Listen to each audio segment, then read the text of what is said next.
I was talking, but I had myself muted. Sorry. Thank you. You were muted. I haven't been All right. hearing. All right, good. I can mute you if I hear you. I can mute you. So It's gonna get loud up in here soon. So, we're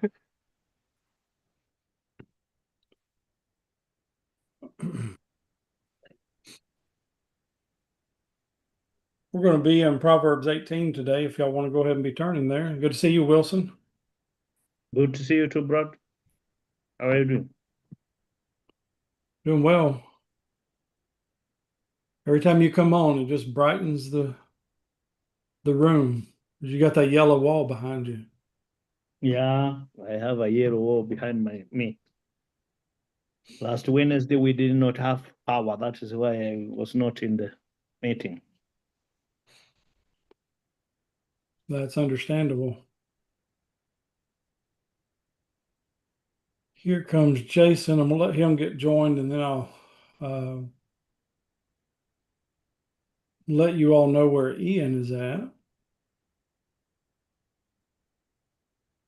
Good to see everybody. Ian called me about 30 minutes ago and said that he was unexpectedly on his way up to what used to be West Florida Hospital. I think it's ACH or something like that now. But he had gotten a call that Gerald Townsend, they took him to the emergency room last night and they've put him into hospice care and they don't expect for him to survive another week. So please keep Gerald and his family in your prayers. Ian said that we might mention that they've asked that nobody visit. If you did go to visit, he said Gerald's just kind of out of it. He wouldn't know that you're there or be able to talk with you. So just please keep him in your prayers as well as their family. Gerald's been a great source of encouragement to me over the years that we've been here at Oak Grove. I couldn't, for years and years and years, it didn't matter what gospel meeting we were going to visit somewhere. You just knew when you pulled up there was going to be that Toyota pickup truck sitting in the parking lot and Gerald trying to get to his uh, chair to make it in. But he just a very encouraging fellow. So pray that the Lord will give him comfort here in his final days. We are going to be in Proverbs 18 today. We've got 24 verses. We're going to divide it up verses 1 through 8, then 9 through 16, and then 17 through 24. A lot of the things we're going to read today have wide ranging applications, but I'd like for us as we go into our reading, as we read these verses, to think about them, if possible, in terms with the relationships that we share uh, with people, not just the cashier at the grocery store or somebody that we might bump into, but those who are close to us, our family, our church family, people in the community, our neighbors, and have those people and those relationships in mind as we read these verses. And then let's talk about how these things affect those relationships for good or bad, and what we can do to try to make sure that we avoid the evil and stay in the ways of the Lord, following his wisdom. So let's pick up in verse 1, and we're going to read 8 verses at a time. I'm just going to have different ones read 4 verses apiece. So Leland, if you'll read the first 4, and then Ronnie, the second 4, verses 1 through 8. Proverbs 18, verses 1 through 4. A man who isolates himself seeks his own desire. He rages against all wise judgment. A fool has no delight in understanding, but in expressing his own heart. When the wicked comes, contempt comes also, and with dishonor comes reproach. The words of a man's mouth are deep waters. The wellspring of wisdom is a flowing brook. It is not good to show partiality to the wicked, or to overthrow the righteous in judgment. A fool's lips enter into contention, and his mouth calls for blows. A fool's mouth is his destruction, and his lips are the snare of his soul. The words of the talebearer are like tasty trifles, and they go down into the inmost body. All right. So there in those first few verses, to read about a man isolating himself, raging. He, verse 2, talking about the fool expressing his own heart. Are there any moments, any times in the circles that we find ourselves in, that you see some of those things taking place? And if so, what are some examples of those kinds of things? So it in the workplace. Okay. In the workplace, Jimmy, you've worked a number of different places, and where do you see things like that in the workplace? Yeah, you see that these people are really, they're self-centered and they're selfish. It's all about me, myself, and I. It's not about nobody else. And they like to well, I would call raise Cain, everyone. You know, they like to stir it up. And as you can see here, he quarrels against sound wisdom. I mean, you talk to an individual like this and give him some good information, some sound wisdom, like it says here, he don't want to listen to you. He don't want to have nothing to do with that. Basically, what he wants to do, he wants to quarrel about it. And because generally our work is in the world, it shouldn't surprise us when that happens. Sometimes we do act very surprised when people of the world act like worldly people, but it should not be a surprise to us to find that kind of thing. What should surprise us and what should cause us to mourn is the fact that you don't have to go to the world to find people who are self-centered, people who rage against wisdom, people who act like Jimmy was describing, those that he might have worked with act. You can find this in the church. You can find it within families. And I say God forbid, God does forbid that kind of thing, but it happens. And so we need to be careful to make sure that we're not doing that. The person who's raging against, good judgment, do you think in the moment that he's thinking in his mind, I know what I'm doing is foolish. I know what they're saying is the best thing for me, but I just don't want to do that? Wilson's shaking his head no. What's the problem, Wilson? They think that what they are doing is the right thing, and they want to justify themselves. Even if they have doubts, they don't want to surrender to the truth or think about the truth. And so while he uses, the idea of the foolish and the wicked, one of the things that you'll find oftentimes associated with that is pride. A failure to humble himself and be willing to listen, to take correction. I think about the first part of verse 1, a man who isolates himself seeks his own desire.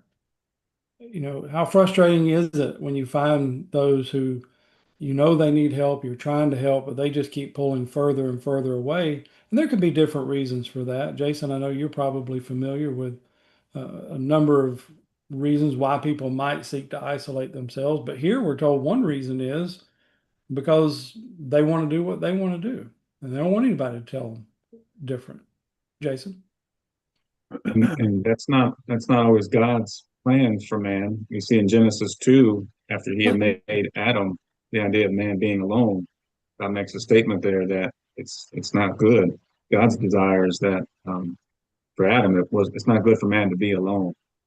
And then we get helpmate and all the companionship and fellowship in the church, obviously. So that idea of being alone, I think you're right. There's time to meditate, contemplate, look in the mirror, but we don't want to spend too much time away from others. because then we're left with our own thoughts and desires, and those aren't always good. That's right. Jimmy? Well, we can still, I know we're moving on, but in verse 1, when you, or these people, you run into these individuals like this, even those who are, as you mentioned, they're in the church. Romans 16, verses 17 and 18 tells us that we're to mark those individuals and that are causing division and occasions of stumbling. Well, I mean, we need to separate ourselves from them people because it's like it's been mentioned, it can rub off on you.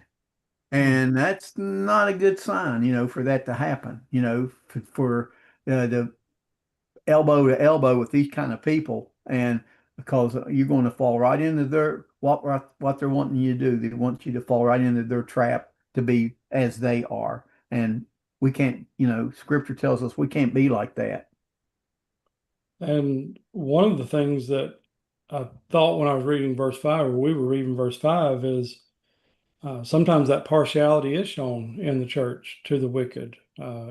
People fail to do what you're saying there that the Lord's commanded us to do in dealing with those who are in sin. They want to do it because maybe it's family, they're good friends, whatever the reason is. Maybe they're big contributors. But to show partiality for any reason and to allow wickedness or sin to remain in the church is something that we cannot do. There's so much here talked about, and we're going to see it throughout the chapter. Verse 6, a fool's lips, his mouth. Verse 7, a fool's mouth. Verse 8, the words of a talebearer. How often does the book of Proverbs talk about our speech? And it just continually brings to mind what James says in James 3 about the tongue. No one can tame the tongue. It's a constant awareness that we have to have of the dangers, and the book of Proverbs continually presents those dangers to us so that we are careful to avoid the foolish talk that's mentioned here. One last verse before we move on, unless one of you all has a comment. Verse 8, the words of a talebearer like tasty trifles that go down into the inmost body. And again, talking about the relationships that we have, whether we're talking about blood family or the church family, how many of those relationships have been destroyed because of talebearers? And those, there's two parts of it.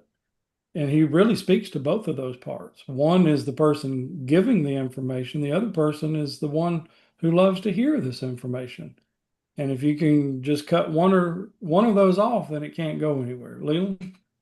And this is one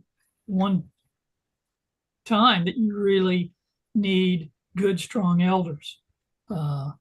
We had something come up years and years ago when we didn't have elders at the congregation we were at, and somebody was spreading lies about the preacher and one of the other members.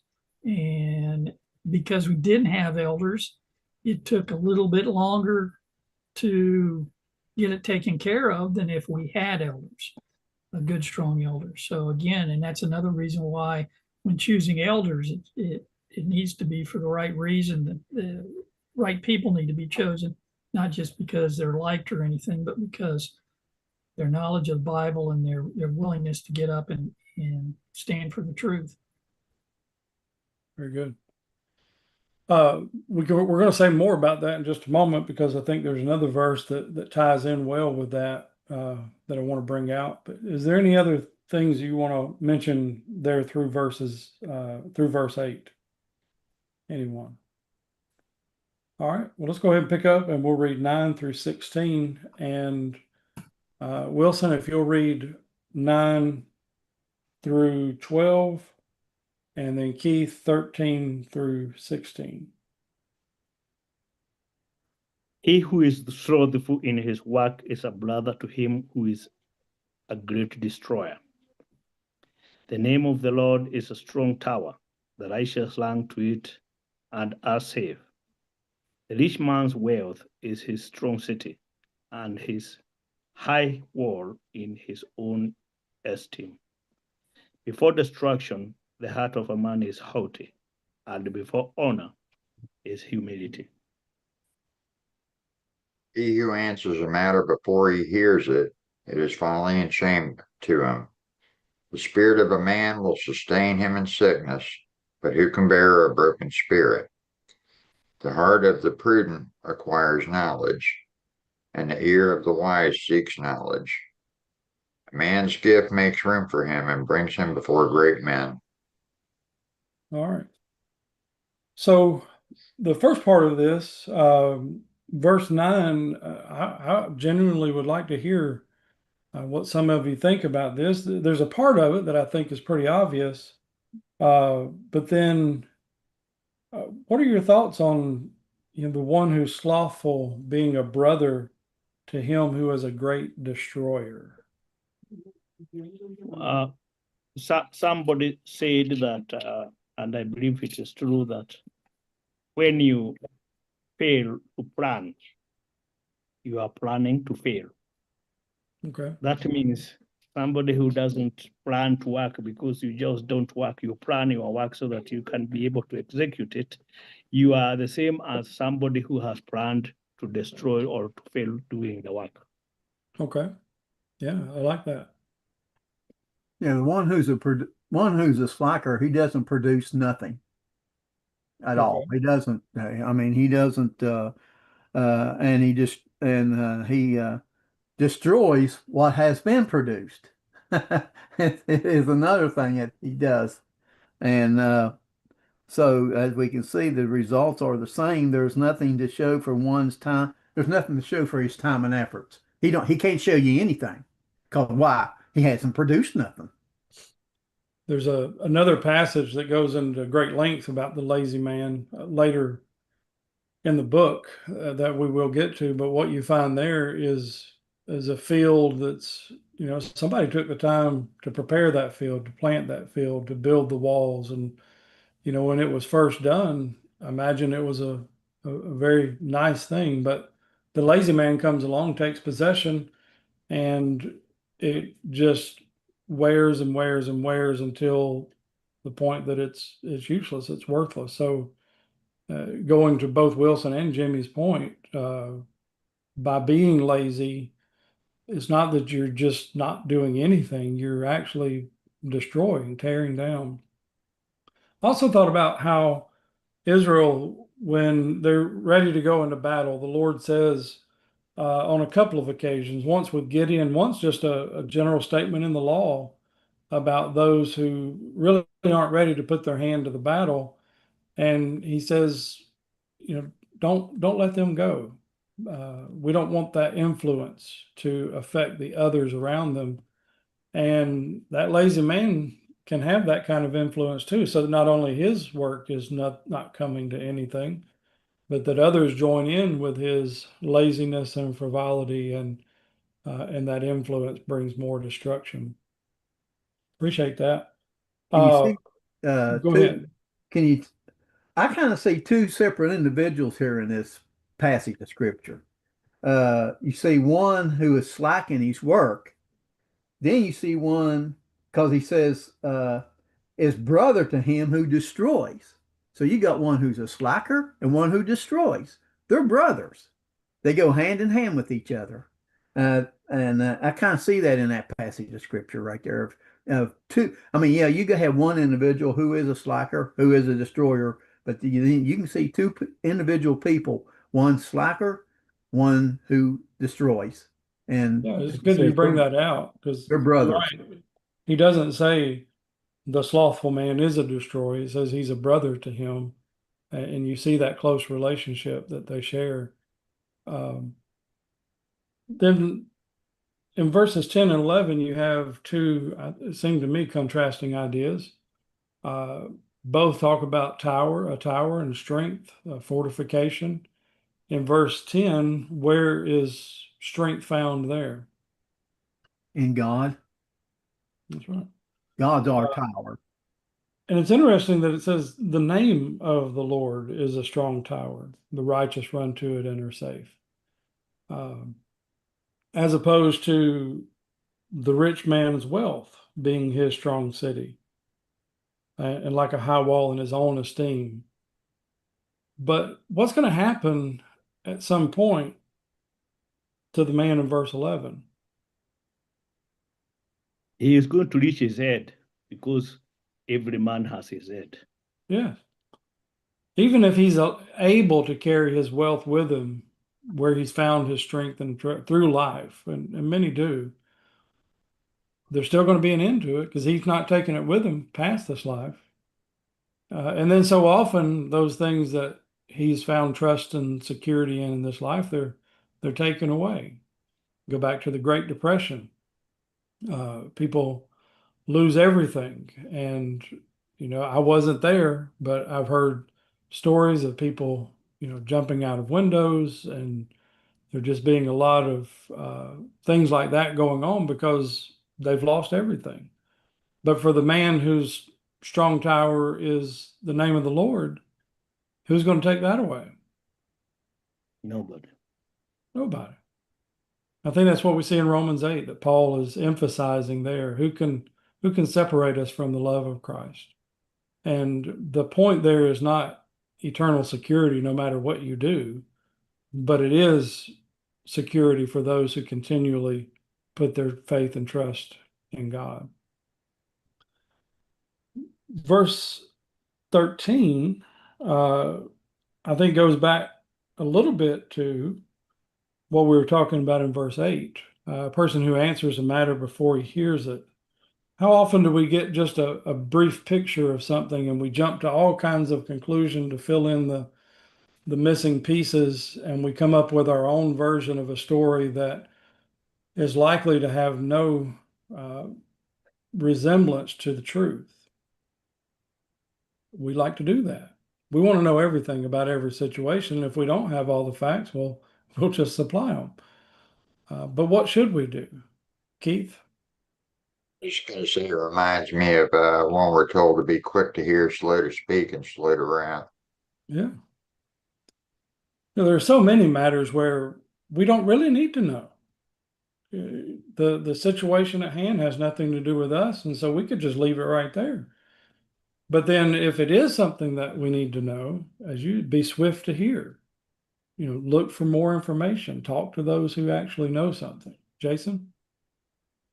This may seem off topic, but I'll weave it back in. One of the screens on the participants here, somebody's getting looks like an axle replaced, and there are times in which I have had to pull the e-brake on myself, the emergency brake, because I feel like, well, I've got to add this, or I've got to rush in and say this, or you just get a really good idea and you got to strongly deliver it.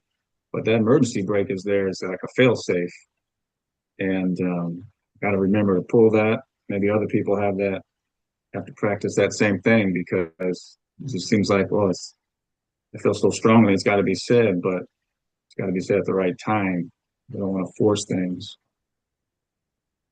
Anytime we find ourselves beginning to supply information that's not there, we need to be pulling hard on that emergency brake and just stop it right there.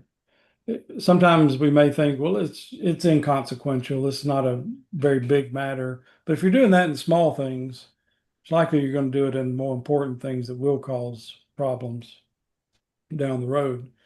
But we need to move on. I like verse 14 from the standpoint of the fact that it talks about the importance of our spirit, and I think there he's talking about just our inner man. Who can bear a broken spirit? You can heal sicknesses, you can heal broken bones, you can heal all kinds of things. But if you're and some of that healing comes from within. You hear people talk about surviving something because they had the will to fight, and their body responded in a good way. But if his spirit's broken, and we've heard of broken heart syndrome, people dying just because they're completely broken inside. So how can we respond to that for others who maybe we see teetering on that brink of having that broken spirit? we have to point them to the Lord, because when you trust the Lord, there is no end to his presence. And he is going to pull you out of all the unimaginable things that people think that they cannot get out of. So let's get them to someone who can raise their spirits. And let's be very careful not to further push them in that direction. It said of Jesus, a bruised reed he will not break, and smoking flax he will not quench. And I think what's being said there in reference to Jesus is that when he recognized someone in that broken state, he's not seeking to break them further, to just stamp them out. He wants to pull them back, and we ought to be doing the same. Anything else out of that first section? We just don't have time to talk about every single verse, but any one that you want to talk about, feel free to, Keith. I, Just going to say, coming out of healthcare, I can tell you that the state of the mind has a very strong effect on hormones and neurotransmitters and everything else. And once you have peace and contentment, that goes far into helping your actual physical body heal. So the spirit is more than what's in our future. It's also, contributes to our present health. I can relate to that. I can relate to that very well. Like say, 2025 was not a good year for me, and I'll be honest with you, I was down. I got myself down. I got myself depressed. Then all of a sudden I said, "Hey, I need to lean on the Lord. He can get me out of this. I can have that attitude." And that's the attitude I took. There was things that was going on that with me that I particularly wasn't real happy about. But like I say, if you have the right attitude, if you lean on the Lord, talk to Him, He's going to get you out of it. And I'm going to tell you, He got me out of it. And I am so thankful for Him and for the blessings that He's bestowed upon me through that dark time in my life. We're thankful for that too. Let's go ahead and read 17 down through 24. We'll finish up the reading and then use the remainder of the time we have to discuss those verses. Jason, if you would read 17 through 20, and Jimmy 21 through 24. The one who states his case first seems right until the other comes and examines him. The lot puts an end to quarrels and decides between powerful contenders. A brother offended is more unyielding than a strong city, and quarreling is like the bars of a castle. From the fruit of a man's mouth, his stomach is satisfied. He is satisfied by the yield of his lips. Death and life are in the power of the tongue, and those who love it will eat its fruit. He who finds a wife finds a good thing and obtains favor from the Lord.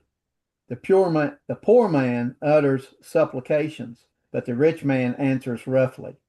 A man of too many friends comes to ruin, but there is a friend who sticks closer than a brother. All right. So in verse 17, related to several of the verses we've already read, somebody comes, they're pleading their case, and you hear it and you think, oh, well, this seems cut and dry. But then if you take the time to allow the other side to speak, sometimes you find out that, well, it's a different matter altogether. And if you've ever watched any of those shows where the first half they're showing the evidence of the prosecution in a particular crime, you get halfway through it and you say, I don't even know why this is going to court. It's just obvious they're guilty. I don't know why they're not pleading guilty. And then they show the second half and it's the defense's argument. And by the end of that, you're like, they're innocent. I don't know why they're bringing this case to court. The evidence is important, both sides, and we need to hear it all. And so when somebody comes and they want to talk to us about a particular situation, that's fine, but make sure that you hear all sides fairly and equally. And verse 18, I think, is still related to some of this. We were talking about partiality earlier. It's so important that we do all things above board, that there's nothing that can be questioned. And so there are a lot of times when it just needs to be a matter of I'm not going to choose, because I don't want anybody to feel like I'm choosing based on personal preference. And so let's just cast lots. Just we'll draw a number out of a hat, and however it turns out that way. Everybody be good with it. And here, verse 18 is surely it's not talking about gambling, but it is talking about removing our personal preferences from decisions and letting that not have an effect on others. And then verse 19, again, I think still related to all of this, a brother offended is harder to win than a strong city. Now, is every brother offended rightly so? In other words, he has a good reason to be upset. Is that always the case?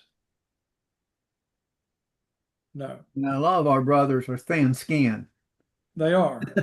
and So I do have run we. into that case on quite a few occasions. And So with you don't those have to be, thin-skinned brothers, do we just say, well, they're just thin-skinned, we can't worry about them?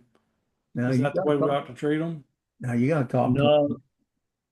they are brothers that we because of the love that we have for them, we have to be careful when dealing with them. Yeah. Leland, and then I'll bring it back to you, Jimmy. I think this particular verse has real meaning for those when we see congregations split.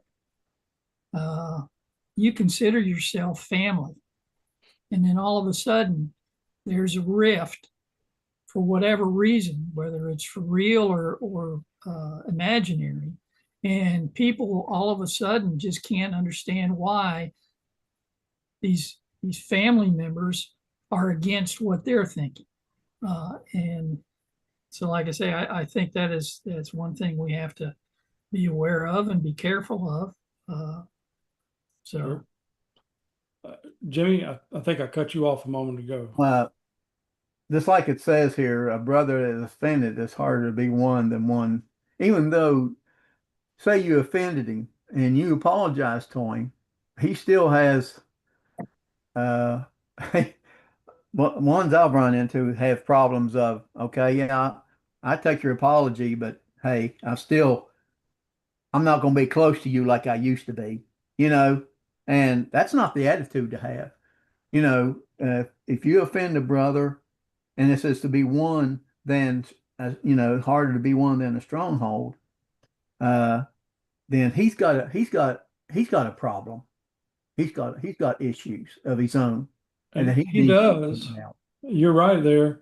But I think what this verse is telling us, though, is to be aware of that, of how hard this will be to fix. So rather than just telling us about people who are easily offended, I think the focus is more on let's be very, very careful that we don't offend. Matthew chapter 18, Jesus says, offenses are going to come. It's impossible that no offense would come, but woe to them by whom the offense comes. And there he seems to be talking about something more serious, a cause of stumbling, actually leading a brother into sin. So we know that's going to happen, but he says, don't let it be you. And so with that thin-skinned brother, yes, they get upset easily, they're easily offended. But if I know that about somebody, I need to be extra careful about how I approach them, how I word what I'm going to say. Maybe I write it down first to make sure that there's not anything in there that they could possibly take in an offensive way. And some people have the mindset of, well, we shouldn't have to be so careful, but I do think we do. Um, Well, you see, because it's not just going to be them. As Leland said, this is something that can turn into an entire church problem where the church split. So things that may at first seem to be very simple unimportant things can snowball quickly. So we just always have to be mindful of what we say, how we say it, and who we say it to. Those are all things that are being talked about here in this chapter. Wilson? Yeah, I know that even in our congregation, we have a brother like that. I don't want to mention his name, but even when we have this very wonderful thing that we are planning, we have to think how we are going to present it, because he is always opposing everything. As sometimes one brother said, when we plan church matters as men, he prays that maybe he will be absent the day that we are having this meeting, because in every instance he's always objecting to everything. Yeah. And with some of the people that you might come to mind that Jimmy was talking about earlier, sometimes you've got to deal with that brother. Sometimes he needs to be just confronted, and if he's a problem maker, that. But that's not what we're talking about here. We're talking about those who, they're trying to do what's right, but they're sensitive, and we just need to be careful. And sometimes what I think might be silly for you to get upset about, I don't know your past. I don't know what kind of things you've been through before. And so we just need to be mindful of one another and the way we deal with each other. And he says there in verse 21, death and life are in the power of the tongue, and those who love it will eat its fruit. Again, the power of the tongue, death and life. What you could say could have could give life to someone or could give death to someone. We need to be careful, slow to speak. Once Verse it's out there, 22, go ahead, once Jim. once it out there, once you've let it out, it's there. Yeah, And it's hard to suck it back in, you know. So you're right. You need to think before we talk. that's right. Uh, I don't want to quit. I don't want to leave without speaking to verse 22. He who finds a wife finds a good thing and obtains favor from the Lord. Is it okay to say contextually that what we see there is he who finds uh, a good wife finds a good thing? We have plenty of proverbs that tell us about the contentious woman, that I'd rather be on the housetop in the corner somewhere.